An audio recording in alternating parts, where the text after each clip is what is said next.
ಕೊಡಗು ಧ್ವನಿ digital media. ಇದು ಕೊಡಗಿನ ನಂಬರ್ 1 ಯೂಟ್ಯೂಬ್ ಚಾನಲ್.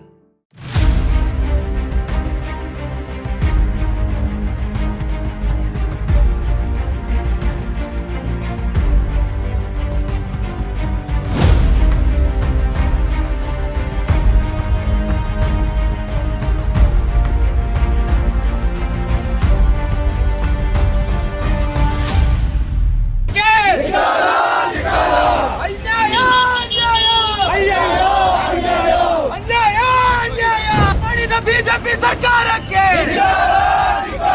ಮೌನವಾಗಿರುವ ಬಿಜೆಪಿ ಸರ್ಕಾರಕ್ಕೆ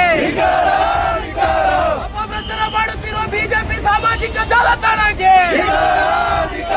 ಬೇಕೇ ಬೇಕು, ಬೇಕೇ ಬೇಕು. ಅಯ್ಯಯ್ಯೋ ಅಯ್ಯಯ್ಯೋ ಅಯ್ಯಯ್ಯೋ ಅಯ್ಯಯ್ಯೋ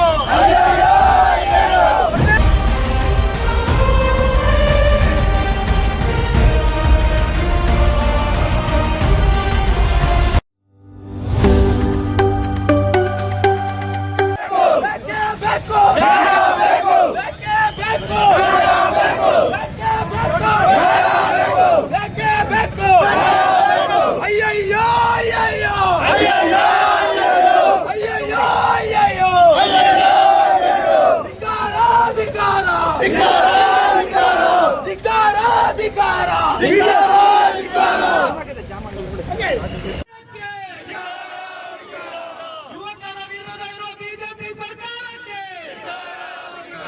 ಈ ಪ್ರಶ್ನೆ ಪತ್ರಿಕೆ ಸೋರಿಕೆ ಮಾಡಿ ವಿದ್ಯಾರ್ಥಿಗಳಿಗೆ ಅನ್ಯಾಯ ಮಾಡಿದ್ದ ಬಿಜೆಪಿ ಸರ್ಕಾರಕ್ಕೆ ಧರ್ಮೇಂದ್ರ ಪ್ರಧಾನ್ ರಾಜೀನಾಮೆ ನೀಡಲೇಬೇಕು. ಅನ್ಯಾಯ ಅನ್ಯಾಯ ಅನ್ಯಾಯ ಅನ್ಯಾಯ ಬೇಕೇ ಬೇಕು, ಬೇಕೇ ಬೇಕು. ದೇಶದ ವಿದ್ಯಾಸಂಸ್ಥೆ ಹಾಳು ಮಾಡಿದ ಬಿಜೆಪಿ ಸರ್ಕಾರಕ್ಕೆ ಕೊಡಲೇಬೇಕು, ಕೊಡಲೇಬೇಕು, ಕೊಡಲೇಬೇಕು, ಕೊಡಲೇಬೇಕು. ಧಿಕ್ಕಾರ, ಧಿಕ್ಕಾರ, ಧಿಕ್ಕಾರ, ಧಿಕ್ಕಾರ. ಧರ್ಮೇಂದ್ರ ಪ್ರಧಾನಿಗೆ, ಧರ್ಮೇಂದ್ರ ಪ್ರಧಾನಿಗೆ ಬೇಕೇ ಬೇಕು, ಬೇಕೇ ಬೇಕು. ಎಲ್ಲಿಯವರೆಗೆ ಹೋರಾಟ, ಎಲ್ಲಿಯವರೆಗೆ ಹೋರಾಟ, ಬೇಕೇ ಬೇಕು, ಬೇಕೇ ಬೇಕು. ಧಿಕ್ಕಾರ, ಧಿಕ್ಕಾರ, ಧಿಕ್ಕಾರ, ಧಿಕ್ಕಾರ. ಕೊಡಲೇಬೇಕು, ಬೇಕೇ ಬೇಕು, ಬೇಕೇ ಬೇಕು. ಅಯ್ಯಯ್ಯೋ ಅಯ್ಯಯ್ಯೋ ಎಲ್ಲಿಯವರೆಗೆ ಹೋರಾಟ, ಎಲ್ಲಿಯವರೆಗೆ ಹೋರಾಟ. ಅದೇ ಸೋರಿಕೆಯಾಗಿದೆ ಅಂತ ಹೇಳಿ ರದ್ದನ್ನು ಮಾಡುವಂತಹ ಘಟನೆ ಇದು ಮೊದಲನೇ ಬಾರಿ ಆಗಿಲ್ಲ ಈ ಸರ್ಕಾರದಲ್ಲಿ. ಮಕ್ಕಳು ಇವತ್ತು ಅರಿವಿಕೆ ಬಂದಿದೆ, ಈ ಸೋರಿಕೆ ಉದ್ದೇಶಪೂರ್ವಕ ಆಗ್ತಾ ಇದೆ. ಕೆಲವು ಕೋಚಿಂಗ್ ಸೆಂಟರ್ಸ್ ಏನಿದೆ ದೆಹಲಿಯಲ್ಲಿ, ಅವರು ಮತ್ತು ಈ ವಿದ್ಯಾಸಂಸ್ಥೆಗಳ ಮಧ್ಯೆ ಇರುವಂತಹ ಒಂದು ಹೊಂದಾಣಿಕೆಯಿಂದ ಯಾರು ಹಣ ಖರ್ಚು ಮಾಡುವಂತ ಶಕ್ತಿ ಇದ್ದಾರೆ, ಯಾರು ಆ ಕೋಚಿಂಗ್ ಸೆಂಟರ್ಗಳಲ್ಲಿ ಕ್ಲಾಸ್ಗಳನ್ನು ಪಡಿತಾರೆ, ಅವರಿಗೆ ಮಾತ್ರ ಈ ಸಂಸ್ಥೆಗಳಲ್ಲಿ ಇವತ್ತು ಅಡ್ಮಿಷನ್ ಅನ್ನ ದೊರಕುವಂತಹ ಪರಿಸ್ಥಿತಿ ನಿರ್ಮಾಣ ಆಗಿದೆ. ಇದು ಸಣ್ಣ ವಿಚಾರ ಅಲ್ಲ, ಇದು ಮೊದಲನೇ ಬಾರಿ ನಡೀತಾ ಇರುವಂತದ್ದು ಅಲ್ಲ.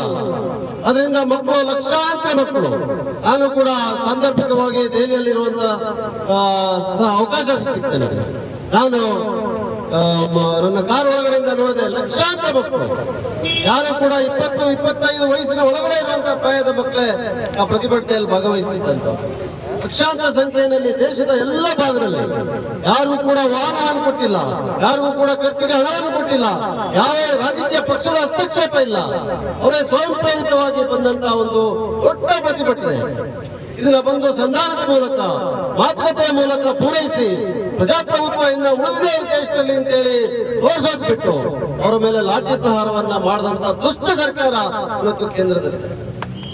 ಪೊಲೀಸ್ ಇಲಾಖೆಯ ಮೂಲಕ ಕಲ್ಲುಗಳನ್ನ ಲಾರಿಯಲ್ಲಿ ತಂದು ಕಲ್ಲುಗಳನ್ನ ಜೋಡಿಸಿಟ್ಟು ನಮ್ಮ ಸಣ್ಣ ಮಕ್ಕಳ ಮೇಲೆ ಹಲ್ಲೆಯನ್ನು ಮಾಡಿದ್ದಾರೆ, ಮಹಿಳೆಯರ ಮೇಲೆ. ನಾವೆಲ್ಲ ಕೂಡ ನೋಡಿದ್ದೀರ ವಿಡಿಯೋಗಳನ್ನ. ಒಬ್ಬ ಪೊಲೀಸ್ನವನು ಅಡಿಷನಲ್ ಡಿಸಿಪಿ, ಬಹುಶಃ IPS ಅವನು, ಅವ್ನಿಗೆ ಯಾರು ನಿರ್ದೇಶನ ಕೊಟ್ಟಿದ್ದಾರೆ ಅವ್ರು ಉತ್ತರ ಕೊಡ್ಬೇಕು. ಸೀದಾ ಬಂದು ಒಬ್ಬ ಮಹಿಳೆ ಪ್ರತಿಭಟನೆಯಲ್ಲಿ ಪಾಲ್ಗೊಳ್ಳೋ ಇಲ್ಲ ಅವಳು, ಆಕೆ ಪಾಪ ಯಾವುದೋ ಒಂದು ಮೂಲೆನಲ್ಲಿದ್ದಾರೆ, ರಸ್ತೆಯ ಮೂಲೆನಲ್ಲಿ. ಆಕೆ ಮೇಲೆ ಬಂದು ಕಪಾಳಕ್ಕೆ ಪಡೆಯುವಂತ ದೃಶ್ಯ ಇವತ್ತು ಕೂಡ ನಾವು ಕಾಣ್ತಾ ಇದ್ದೀವಿ, ನಮ್ಮ ಕಣ್ಮುಂದೆನೆ ಕಾಣ್ತಾ ಇದ್ದೀವಿ. ಮತ್ತೆ ಲಾಠಿಗಳಿಗೆ ಮುಳ್ಳನ್ನು ಹಾಕಿರುವಂತದ್ದು, ಮೊಳೆಗಳನ್ನು ಹಾಕಿರುವಂತದ್ದು, ಇದೇ ತರದಂತ ಅಮಾನ್ಯವಾದಂತ ಕೃತ್ಯ ಇವತ್ತು ಕೇಂದ್ರ ಸರ್ಕಾರ ಮಕ್ಕಳ ಮೇಲೆ ಎಸಗಿದೆ.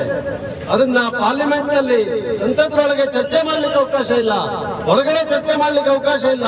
ನಮ್ಮ ನಾಯಕರನ್ನೆಲ್ಲ ಬಂಧನ ಒಳಗಾಕಿ ನಿನ್ನೆ ರ್ಯಾಪಿಡ್ ಆಕ್ಷನ್ ಫೋರ್ಸ್ ಅನ್ನ ಮುತ್ತಿಗೆ ಹಾಕಿಸಿ ಇವತ್ತು ಪ್ರಜಾಪ್ರಭುತ್ವದ ಕಗ್ಗೊಲೆಯನ್ನ ಕೇಂದ್ರ ಸರ್ಕಾರ ಮಾಡಿದೆ. ಅದರ ವಿರುದ್ಧ ಈ ಪ್ರತಿಭಟನೆಯನ್ನ ನಾವೆಲ್ಲ ಕೂಡ ಹಮ್ಮಿಕೊಂಡಿದ್ದೀವಿ. ದೇಶದ ಎಲ್ಲ ಭಾಗದಲ್ಲಿ ಕೂಡ ನಾಗರಿಕ ಸಮಾಜ, ಪ್ರಜ್ಞಾವಂತ ಸಮಾಜ ಈ ಪ್ರತಿಭಟನೆಯಲ್ಲಿ ಭಾಗವಹಿಸ್ತಾ ಇದೆ. ಈ ಪ್ರತಿಭಟನೆಗೆ ಯಶಸ್ಸು ಸಿಗಲೇಬೇಕು ಅಂತ ಹೇಳಿ ನಾನು ಇವತ್ತು ಹೇಳಲಿಕ್ಕೆ ಬಯಸ್ತಾ ಇದ್ದೇನೆ.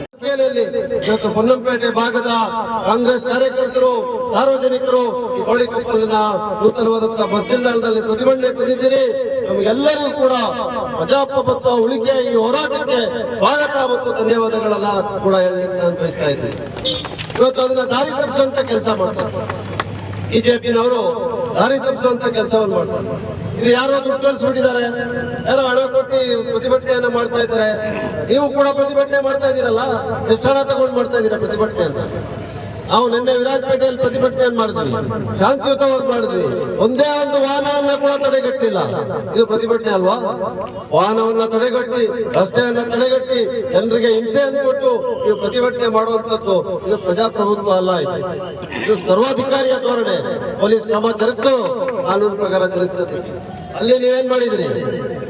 ಲಾಠಿ ಪ್ರಹಾರವನ್ನು ಮಾಡಿದಿರಿ, ಟಿಯರ್ ಗ್ಯಾಸ್ ಅನ್ನು ಬಿಸಾಕಿದಿರಿ. ಹೆಣ್ಣು ಮಕ್ಕಳಿಗೆ ಇಲ್ಲಿಂದ ಹೋಗಿ ಇಲ್ಲ ನಿಮ್ಮ ಬಟ್ಟೆ ಬಿಚ್ಚಿ ಹೊಡಿತೀರಿ ಅಂತ ಹೇಳಿದ್ದೀರಿ.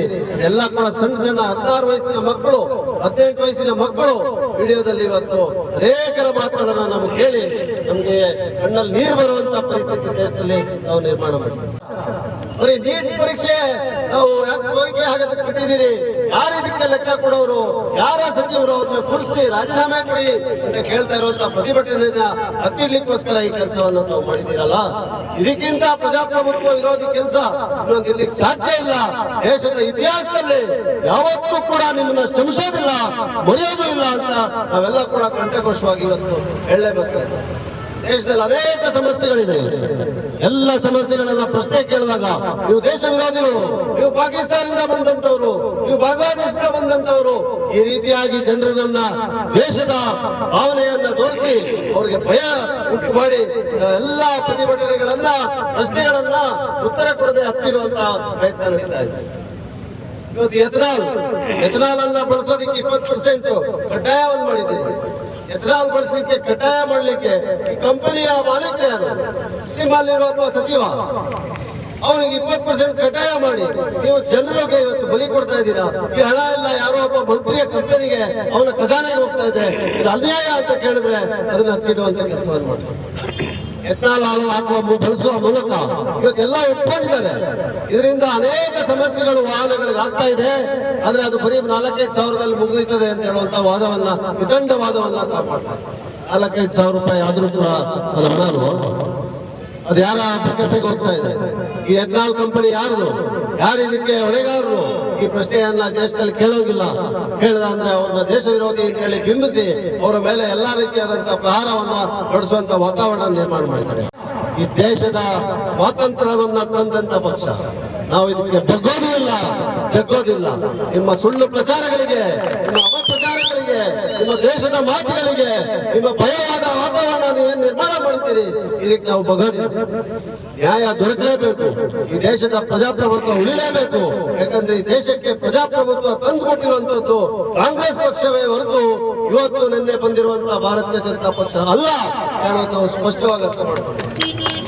ಅದರಿಂದ ಸ್ನೇಹಿತರೆ, ಇವತ್ತು ಬೆಲೆ ಏರಿಕೆ ಇದೆ. LPG 1000 ರೂಪಾಯಿ ಬಂದು ತಲುಪಿದೆ, ಪೆಟ್ರೋಲ್ 105 ರೂಪಾಯಿ ಬಂದು ತಲುಪಿದೆ, ಡೀಸೆಲ್ 100 ರೂಪಾಯಿ ಬಂದು ತಲುಪಿದೆ. ಇದು ಯಾರನ್ನು ಕೂಡ ಯಾರೋ ಪ್ರಶ್ನೆ ಮಾಡುವಂತಿಲ್ಲ. ಯಾರು ಕೂಡ ಯಾವುದನ್ನು ಪ್ರಶ್ನೆ ಮಾಡುವಂತಿಲ್ಲ. ಎಲ್ಲಾ ರೀತಿಯಾದಂತಹ ಪದಾರ್ಥಗಳು ಇವತ್ತು ಬೆಲೆ ಎಲ್ಲಿ ಗಗನಕ್ಕೇರಿದೆ. ಯಾರು ಕೂಡ ಎಲ್ಲೂ ಒಂದು ನೆಮ್ಮದಿಯ ಬದುಕನ್ನ ಮಾಡ್ಲಿಕ್ಕೆ ಆಗ್ತಿಲ್ಲ ದೇಶದಲ್ಲಿ. ಅದನ್ನ ಖಂಡಿತವಾಗಿ ನಾವು ಪ್ರಶ್ನೆ ಮಾಡ್ತೀವಿ.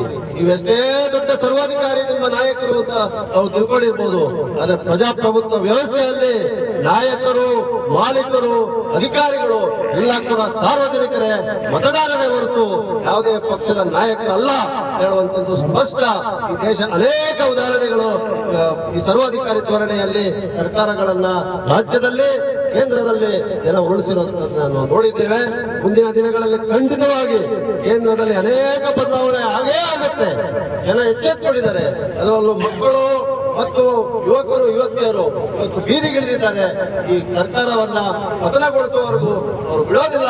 ನಾವು ಕೂಡ ನ್ಯಾಯಕ್ಕೋಸ್ಕರ, ಪ್ರಜಾಪ್ರಭುತ್ವಕ್ಕೋಸ್ಕರ ಈ ಹೋರಾಟವನ್ನ ಮುಂದುವರಿಸೇ ಹೊರಡ್ತೀವಿ ಅಂತ ಹೇಳುವಂತ ಮಾತನ್ನ ಹೇಳ್ತಾ, ಅನೇಕ ಸಂದೇಶಗಳು ಇವತ್ತು ಸಾಮಾಜಿಕ ಜಾಲತಾಣದಲ್ಲಿ ಸುಳ್ಳು ಸಂದೇಶಗಳು. ಇದಕ್ಕೆಲ್ಲ ಕೂಡ ತಾವು ವಿಚಿತ್ರರಾಗಲೇಬಾರದು. ಯಾಕಂದ್ರೆ ಸುಳ್ಳು ಪ್ರಚಾರ ಪ್ರಾರಂಭ ಅವರು.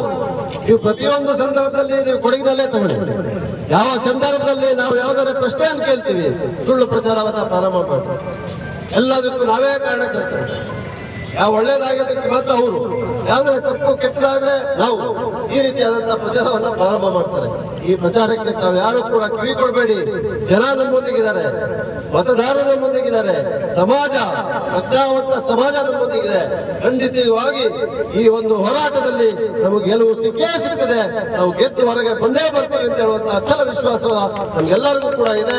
ಖಂಡಿತವಾಗಿ ಪ್ರಜಾಪ್ರಭುತ್ವವನ್ನು ಉಳಿಸುವ ಕೆಲಸದ ಮೊದಲನೇ ಹೆಜ್ಜೆ ಧರ್ಮೇಂದ್ರ ಪ್ರಧಾನ್ ಅಂತ ಹೇಳುವಂತಹ ಸಚಿವರ ರಾಜೀನಾಮೆಯಿಂದ ಆರಂಭವಾಗಿ ಕೇಂದ್ರದಲ್ಲಿರುವ ಸರ್ಕಾರ ಪತನ ಆಗುವವರೆಗೂ ಈ ಹೋರಾಟ ನಡೀತದೆ ಹೇಳುವಂತ ಮಾತನ್ನ ಕೂಡ ಹೇಳ್ತಾ, ಮೊನ್ನೆ ಕೂಡ ಜನತಾ ಮಂತ್ರದಲ್ಲಿ ಈ ಒಂದು ಹೋರಾಟದ ಭಾಗಿಯಾಗಿ ಹೋದಾಗ ಅವರನ್ನು ಕೆಡವಿ, ಅವರಿಗೆ ಗಾಯಗಳು ಮಾಡಿ, ಅವರನ್ನು ಮೇಲೆ ಎತ್ತಾಕಿ ಅವರನ್ನು ಕೂಡ ಬಂಧಿಸುವಂತ ಕೆಲಸವನ್ನು ಗಮನಕಾರಿಯಾದಂತಹ ರೀತಿಯಲ್ಲಿ ಇವತ್ತು ಕೇಂದ್ರ ಸರ್ಕಾರ ಮಾಡಿದೆ. ಇವತ್ತು ಭಾರತ ದೇಶಾದ್ಯಂತ ಕಳೆದ 12 ವರ್ಷಗಳಿಂದ ಈ ವಿವಿಧ ವಿಚಿತ್ರ ರೀತಿಗಳ ಒಂದು ಅಧಿಕಾರವನ್ನು ನೀಡುತ್ತಾ ಗಮನಕಾರಿಯಾದ ಒಂದು ವ್ಯವಸ್ಥೆಯನ್ನು ಮಾಡ್ತಾ ಇವತ್ತು ಆಡಳಿತದಲ್ಲಿ ಇವತ್ತು ಯಾರು ಕೂಡ ಬಾಯಿ ಬಿಚ್ಚಬಾರ್ದು, ಬಾಯಿ ಕಡಿಬಾರ್ದು ಅಂತ ಹೇಳೋ ರೀತಿಯಲ್ಲಿ ಇವತ್ತು ಸರ್ಕಾರವನ್ನು ನಡೆಸ್ತಾ ಬಂದ ಕೇಂದ್ರ ಸರ್ಕಾರ. ಆದ್ರೆ ಒಂದು ಕಾಲದಲ್ಲಿ ಒಂದು 2-3 ವರ್ಷದವರೆಗೆ ಹಿಂದಿನವರೆಗೆ ಕೂಡ ಮೋದಿ ಅವರ ಹೆಸರು ಹೇಳಿದ್ರೆ ಒಂದು ಎದುರಿಕೆ ಅಂತ ಹೇಳೋದಿತ್ತು. ಆದ್ರೆ ಇವತ್ತು ದೇಶದ ಪ್ರತಿಯೊಬ್ಬ ನಾಗರಿಕ ಗೊತ್ತಾಗಿದೆ ಮೋದಿ ಅವರು ಎಷ್ಟು ಇದರಲ್ಲಿ ವಿಫಲರಾಗಿದ್ದಾರೆ. ಅವರು ಎಲ್ಲೂ ಕೂಡ ಯಾವುದೇ ಬಾಯಿ ಬಿಡೋದಿಲ್ಲ, ಎಲ್ಲೋ ಬಾಯಿ ಮುಚ್ಕೊಂಡಿರ್ತಾರೆ. ಎಲ್ಲಾದ್ರೂ ಹೋಗಿ ಒಂದು ಪತ್ರಿಕೋಸ್ಕರ ಯಾವುದೇ ವಿಚಾರ, ದೇಶದ ವಿಚಾರವಾದ್ರೆ ಅದಕ್ಕೆ ಪ್ರತಿಕ್ರಿಯಿಸೋದಿಲ್ಲ. ಯಾಕಂದ್ರೆ ಮೋದಿಗಿರುವಂತ ವಿದ್ಯಾಭ್ಯಾಸ, ಅವರಲ್ಲಿ ಇರುವಂತ ಜ್ಞಾನದ ಕೊರತೆ ಅಷ್ಟು. ಯಾಕಂದ್ರೆ ಜನ ನೂರಾರು ಇರ್ಬೋದು, ಇವತ್ತು ಪತ್ರಿಕೆ ಮಾಧ್ಯಮದವರು ಅಷ್ಟೇ, ಈಗ ಪತ್ರಿಕೆ ಮಾಧ್ಯಮಗಳು ಎಚ್ಚೆತ್ತುಕೊಂಡಿದ್ದಾರೆ. ಅವರಿಗೆ ಗೊತ್ತಾಗಿದೆ ಈ ದೇಶದಲ್ಲಿ ಇದ್ದಂತಹ 38 ಕೋಟಿ ಜನರಿಗೆ ಇದ್ದಂತಹ ಒಂದು ಕಾಲದಲ್ಲಿ ಸ್ವತಂತ್ರ ಸಿಕ್ಕುವಾಗ ಒಂದು ಅನ್ನಾಹಾರ ಇತ್ತಿಲ್ಲ. ಆದ್ರೆ ಈ ದೇಶವನ್ನು ಕಟ್ಟಿದಂತಹ ಮಹಾತ್ಮ ಗಾಂಧಿ ಅವರಿಂದ ಹಿಡಿದು, ಈ ದೇಶ ಸ್ವತಂತ್ರ ಕೊಟ್ಟ ಮಹಾತ್ಮ ಗಾಂಧಿ ಅವರನ್ನ ಹಿಡಿದು ನೆಹರು ಅವರು ಮೊದಲ ಪ್ರಧಾನಿಯಾಗಿ ಇಲ್ಲಿ ತನಕ ನಮ್ಮ ಪ್ರಧಾನಿಗಳು ಮನಮೋಹನ್ ಸಿಂಗ್ ಅವರು ಈ ದೇಶಕ್ಕೆ ಮಾಡಿಕೊಟ್ಟಂತ ಅರ್ಪಣೆ ಏನು? ಏನಾದ್ರೂ ಇಂತಹ ದೋಷಪೂರಿತವಾದ ವಿಚಾರ ಬಂದ್ರೆ, ಯಾವುದಾದ್ರೂ ಇಂತಹ ಭ್ರಷ್ಟಾಚಾರ ವಿಚಾರ ಬಂದ್ರೆ ಆ ತಕ್ಷಣ ಕಾಂಗ್ರೆಸ್ ಪಕ್ಷ ರಾಜೀನಾಮೆ ನೀಡಿದೆ. ನಮಗೆಲ್ಲ ಗೊತ್ತಿರಬಹುದು, ಸಾಮಂತರಾಯ ಒಂದು ಕ್ರೀಡಾ ವಿಚಾರದಲ್ಲಿ ಬಂದಾಗ ಸುರೇಶ್ ಕಲ್ಮಾಡಿ ಅವರನ್ನ ರಾಜೀನಾಮೆ ಕೊಡಿಸಿ ಕಡೆಗೆ ಸಿಬಿಐ ಎಂಕ್ವೈರಿ ಅವರನ್ನು ಅರೆಸ್ಟ್ ಮಾಡೋ ಕೆಲಸವನ್ನು ಕೂಡ ಕೇಂದ್ರ ಸರ್ಕಾರ ಮಾಡ್ತು.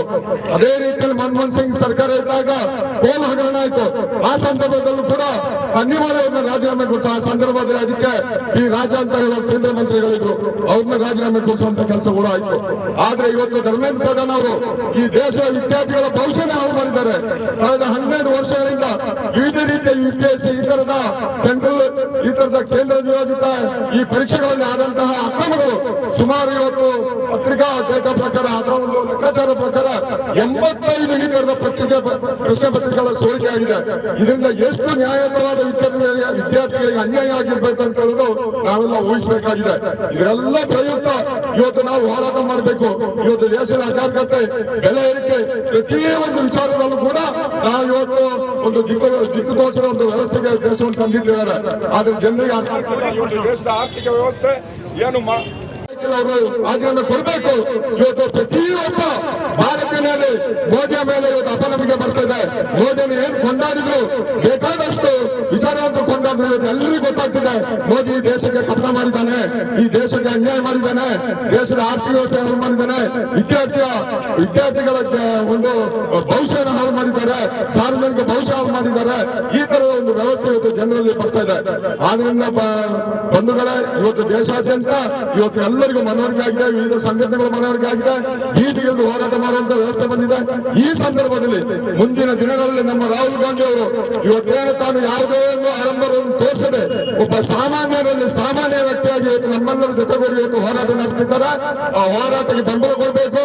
ಕಳೆದ 12-13 ವರ್ಷಗಳಿಂದ ಕೇಂದ್ರದಲ್ಲಿ ಅಧಿಕಾರ ನಡೆಸಿರುವ ಮೋದಿ ಸರ್ಕಾರವನ್ನು ಇಳಿಸಬೇಕು.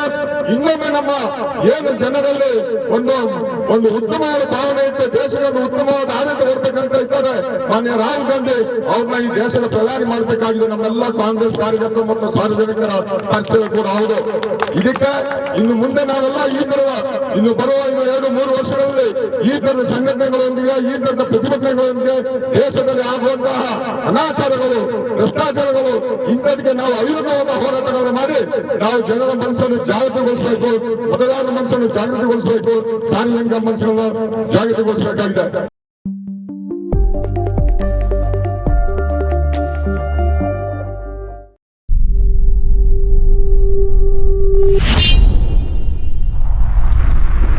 ಕೊಡಗು ಧ್ವನಿ ಡಿಜಿಟಲ್ ಮೀಡಿಯಾ ಇದು ಕೊಡಗಿನ ನಂಬರ್ 1 ಯೂಟ್ಯೂಬ್ ಚಾನಲ್.